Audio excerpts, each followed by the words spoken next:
Hello, everyone. Thank you for tuning in to Rise Above TV, where we are empowering humanity and supporting unity. You're watching P3, the place where we feature individuals who have tapped into their power, passion, and purpose. I'm your host, Janie Terrazas, and today I'm very grateful and super pumped up to be sitting with the awesome Abraham Heisler. He is a mindset and performance coach. He is the CEO of Heisler Coaching, and we connected recently on social media. I checked out all his stuff, and I'm like, he has to be on P3. So thank you so much, Abraham, for being with us today. Thank you. Yeah, great to be here.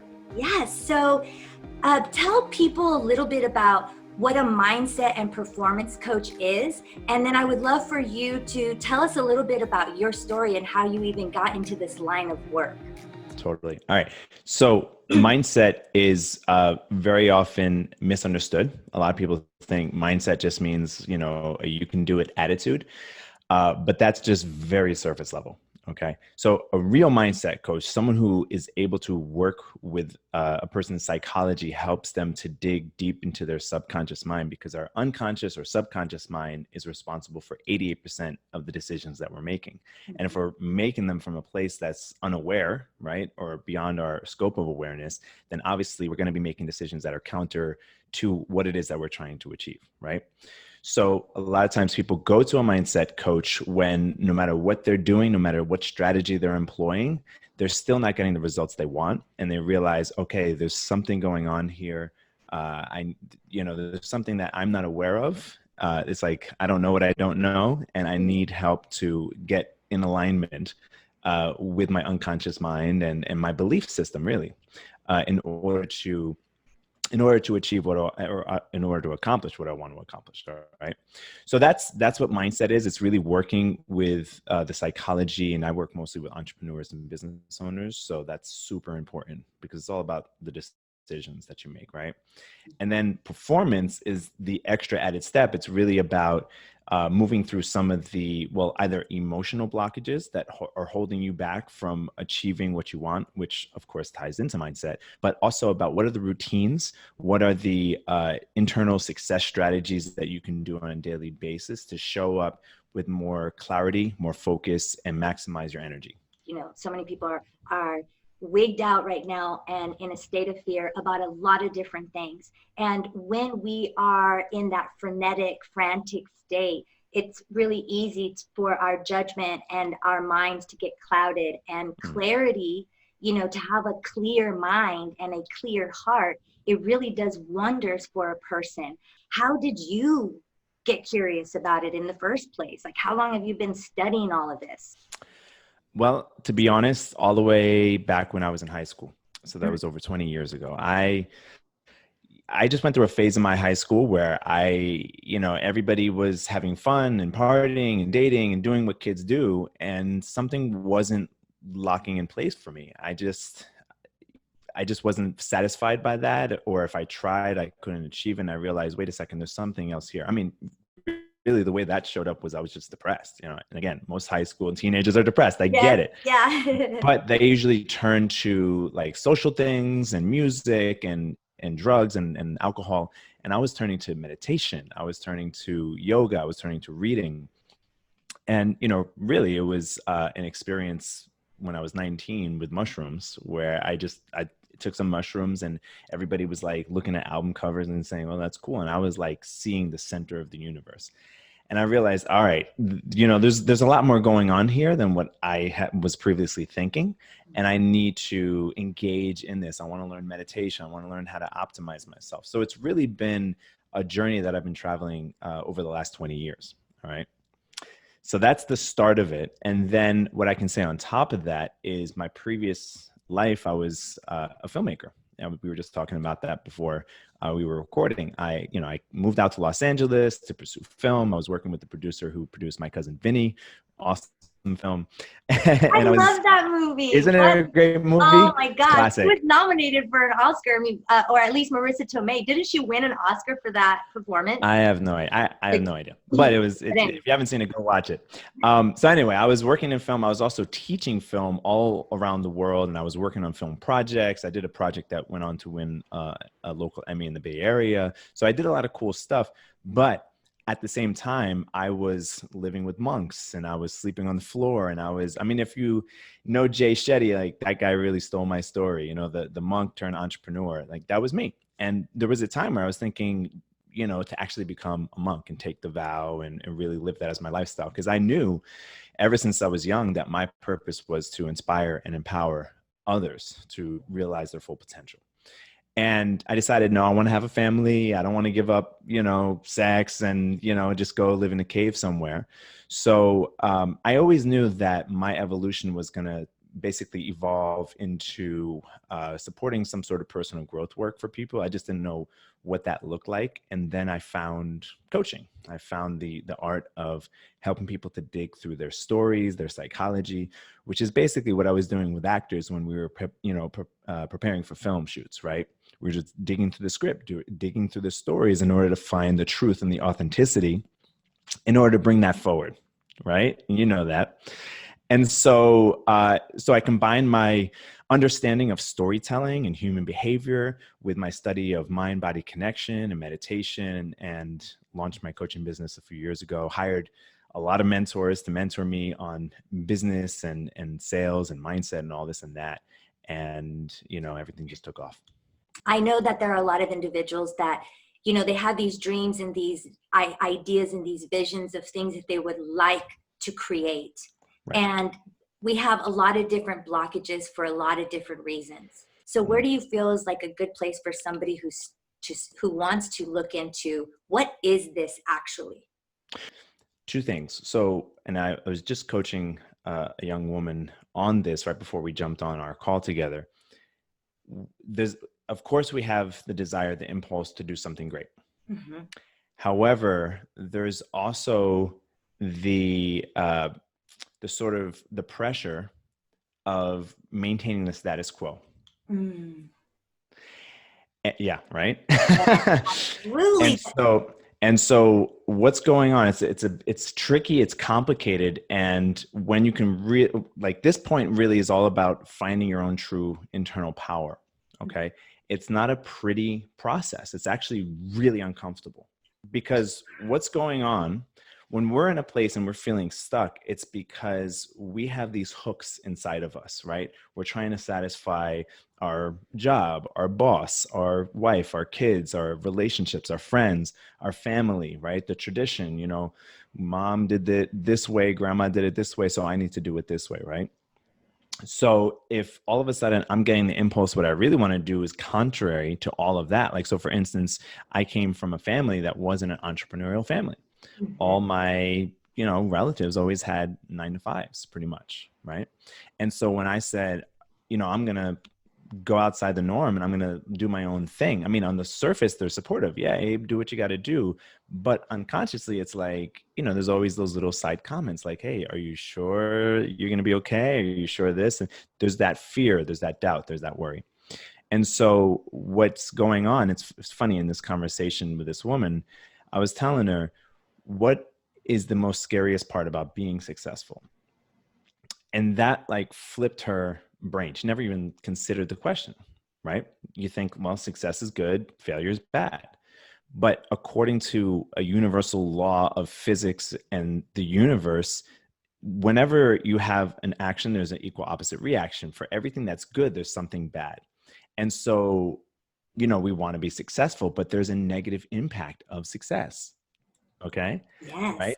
If you're super successful, then, you might have, or you will have, people in your family, people, your friends who are looking at you like, oh, look at so-and-so. He thinks he's something now. Right. Yeah. And that's super uncomfortable, right? Because you're being seen, you're visible, you're all of a sudden, it's like with power comes responsibility. When you're stepping outside the box, it's like you're taking responsibility, right? Yes.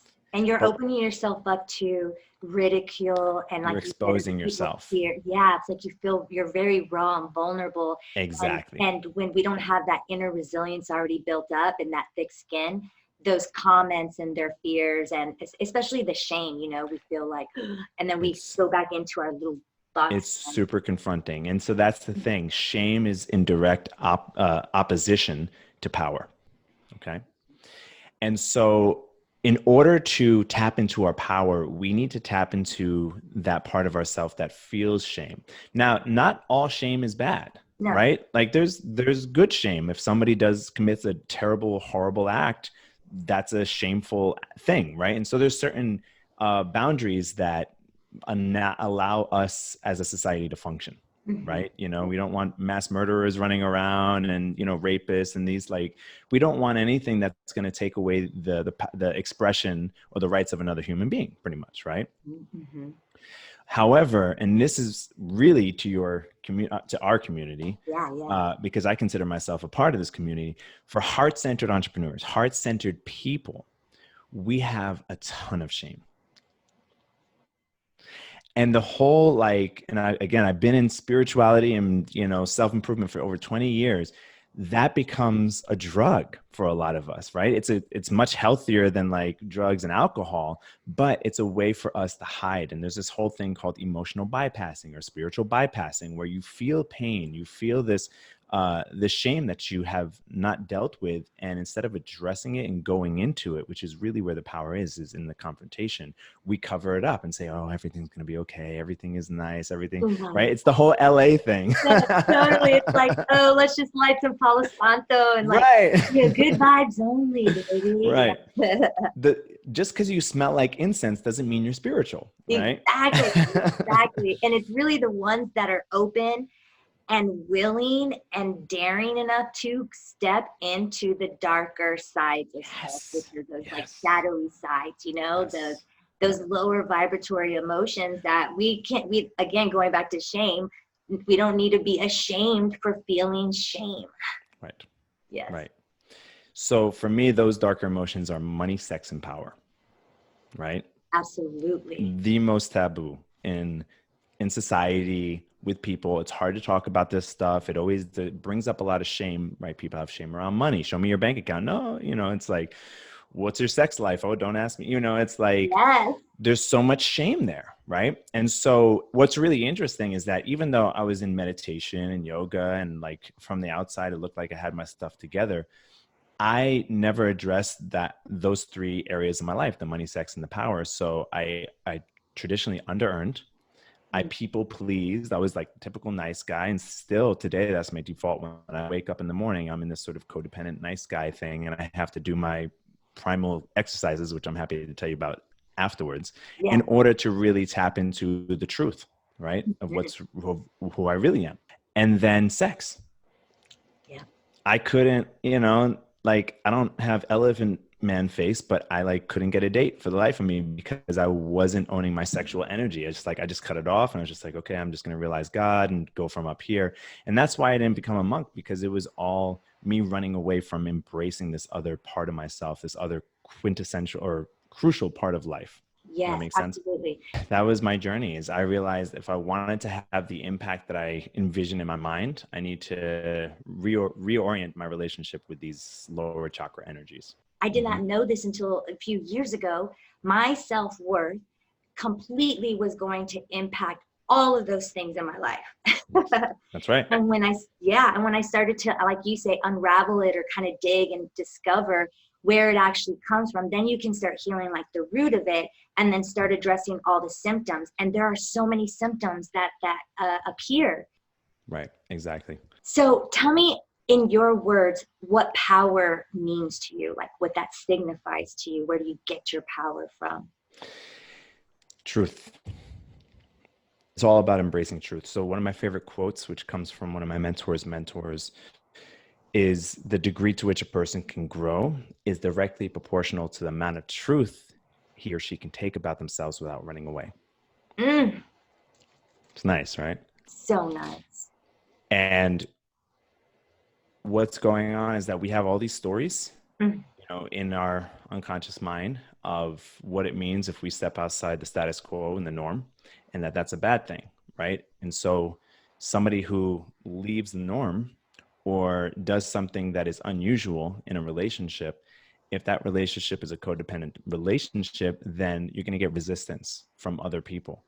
And they're going to say, hey, what are you doing? Why are you, you know, going to seminars? Why, you know, you're starting your own thing. You think you're hot shit, whatever. And so if we haven't done our work and embraced our power, then we're going to lower ourselves back to the status quo in order to satisfy other people. Because if we're codependent, I need you to be okay so I can feel okay. Yeah. Right. So there's a lot of cords and a lot of bonds that hold us back from really embracing who we truly are. And so it's painful and uncomfortable, but we have to cut those cords.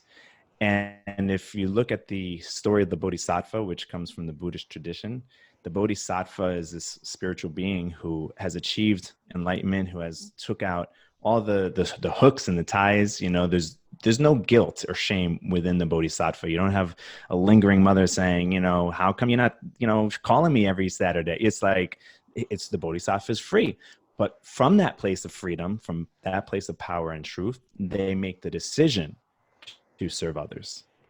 It's not obliged, right? It's not, I'm going to serve you in order so that I can feel better about myself and feel like I'm a good person, but I'm going to serve you because that's my purpose. That's my dharma. That's my nature. Right? Yes. So when we cut these ties, when we stop doing things for others because we're supposed to, and we really tap into our true power. So it's like step one is really get selfish in a way, right? So true. Really get selfish. Go ahead. Yes. And I really want, like, that word needs to be redefined. You know, I wish it was like it's about self-care. It's a balance of selflessness and selfishness. And for those of us, and I'm right there with that whole codependency thing and been healing all of that stuff. It's so important and it makes a big difference. But that's really where it all stems from, right there. It's that whole coming to that realization of like, oh, it's like the oxygen mask, that super cliche medical analogy. You gotta put yours on first. That's right. In order to serve others. When you go extreme one way or the other, it's unhealthy. And again, going back to the Buddha, you know, it's like that is nirvana, is that middle center. Being able to balance and know the two, and then honor each one accordingly from a virtuous, righteous place. Right. Not from what we should do or from what others think we, you know, their concept of us and what we should do or what their ideas for our life is, but from our truth, our power, and our purpose. So it all ties together. It's all interconnected, people. You've tried a lot of different healing modalities, and then there were certain ones that really resonated a lot with you. Is there one or two that really like stands out to you that you continue to do? So what I'm known for is a practice called breathwork. All right. And it's interesting. A lot of people, they say, oh yeah, I do breath work. And they just think, oh, it's box breathing, it's relaxation and whatnot. And like, I've been doing pranayama and relaxation breathing for 20 years. The type of breath work I'm talking about is completely different. So this is, if you want to research the origins, you can look up shamanic breathing or holotropic breath work. And really what's going on there's a few things. What's going on there is we're doing an active breathing technique, breathing deep into our diaphragm.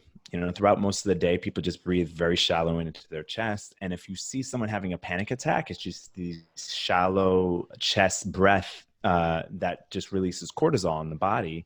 And that just keeps perpetuating itself, right? So in order to break that cycle, we breathe deep into our abdomen.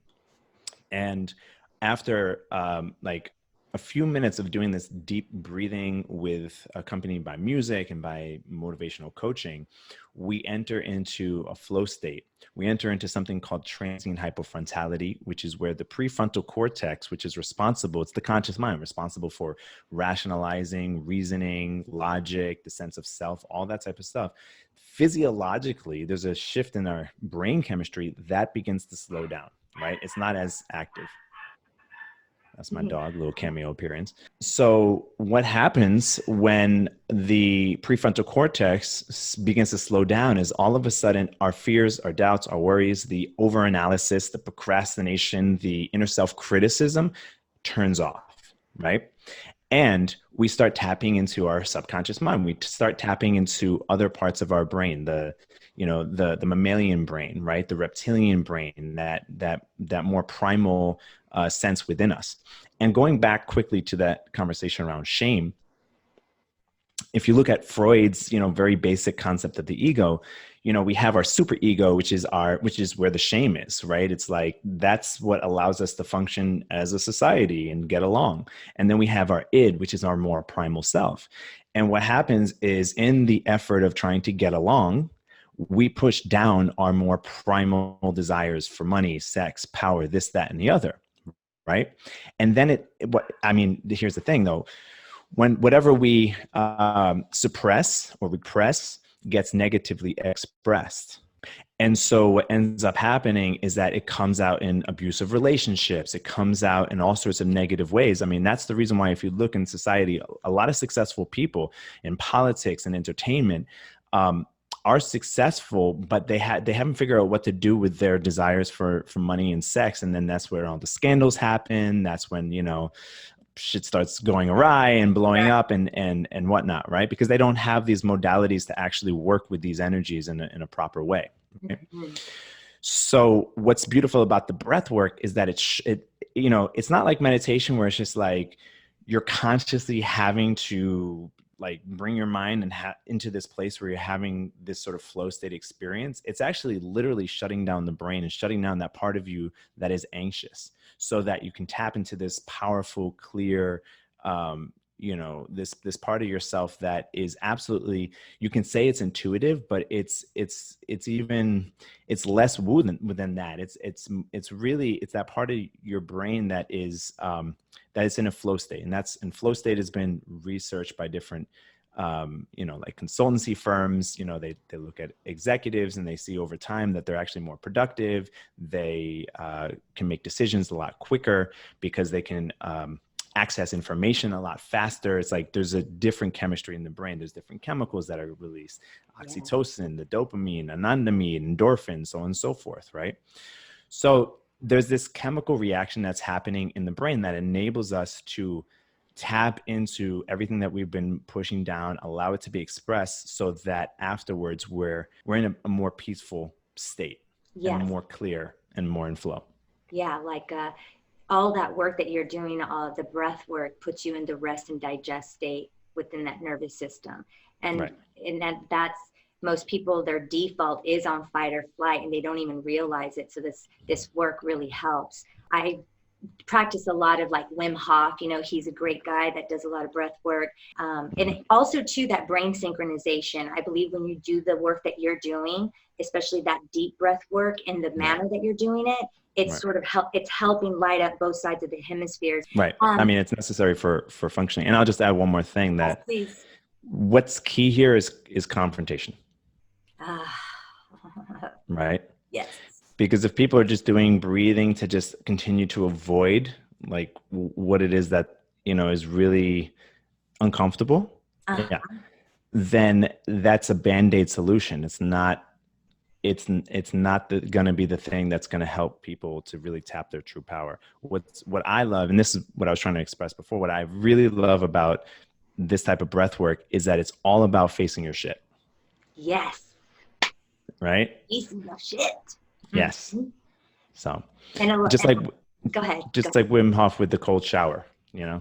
Wim says the cold is merciless, but also righteous. Like it's uncomfortable, but like once you're in that cold shower, it's like all of a sudden you're alive, right? Just like a conversation that you've been avoiding with a partner or a coworker for a long time, and it's eating you alive. And then finally you have it and it's just all out. It's like, well, I said it, so here it is. And then afterwards, just like, oh, that feels so much better.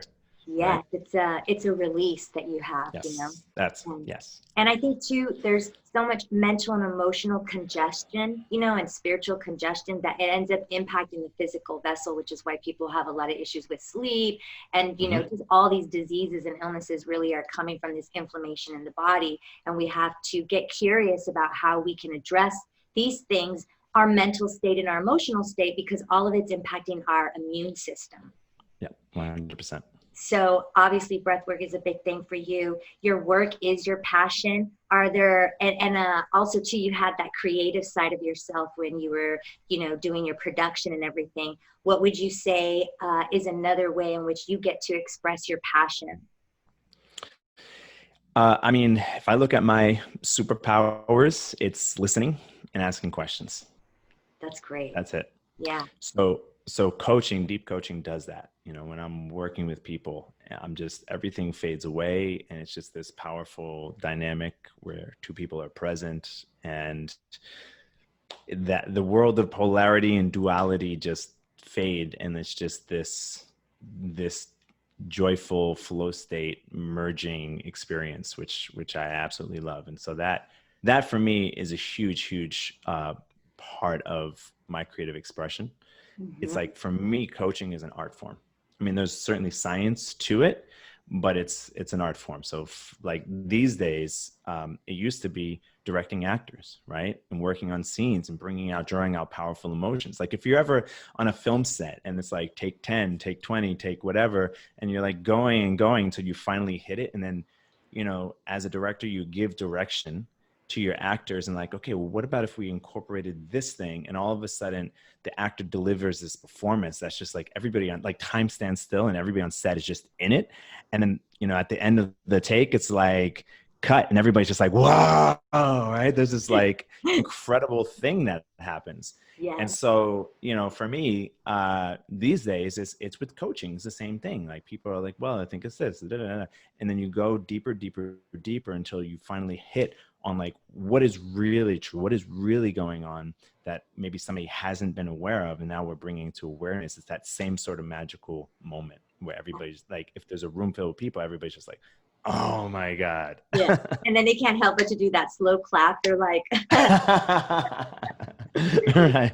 That happened to me once. I was rehearsing with an actor and like, it was for a client and I didn't know the client was outside the room.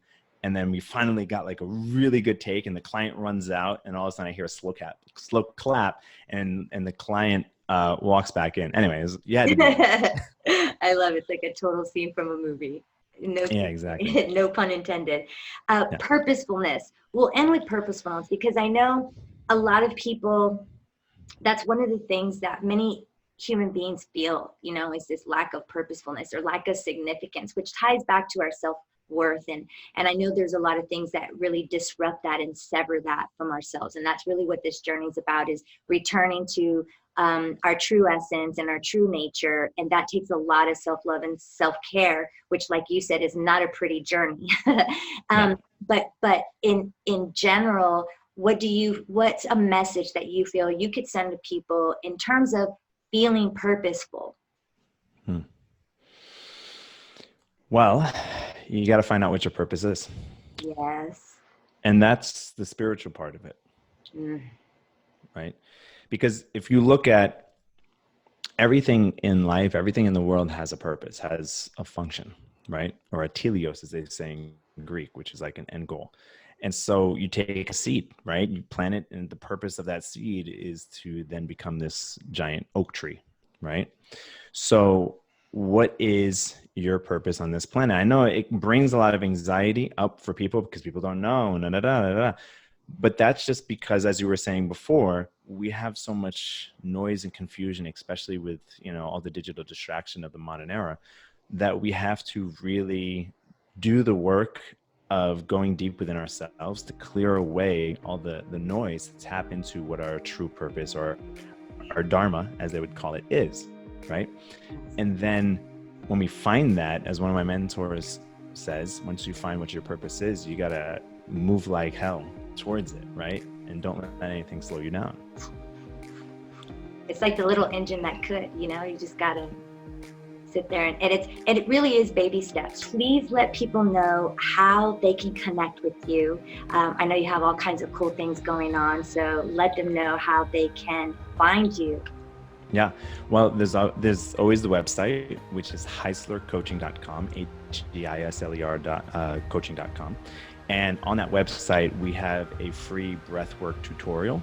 So if people want to develop more of that focus, that clarity in their life, and practice this breathing exercise, there's a tutorial how to do it, and then a guided video. And that's completely complimentary. So just go to the site and download that. If you're on Facebook and you're interested in mindset and performance strategies, I have a Facebook group that I go live in every week. We introduce all sorts of strategies absolutely free, but then also I'm going to start doing coaching in that group and make that publicly available. So that's called Mindset and Performance Strategies for Small Business Owners. You don't have to be a business owner. It's tailored towards entrepreneurs, but anybody's welcome. Excellent. Thank you so much. Thank you again for your time. and all the beautiful wisdom that you shared with us today, and continued blessings on all of your endeavors. Thanks for having me. Appreciate it.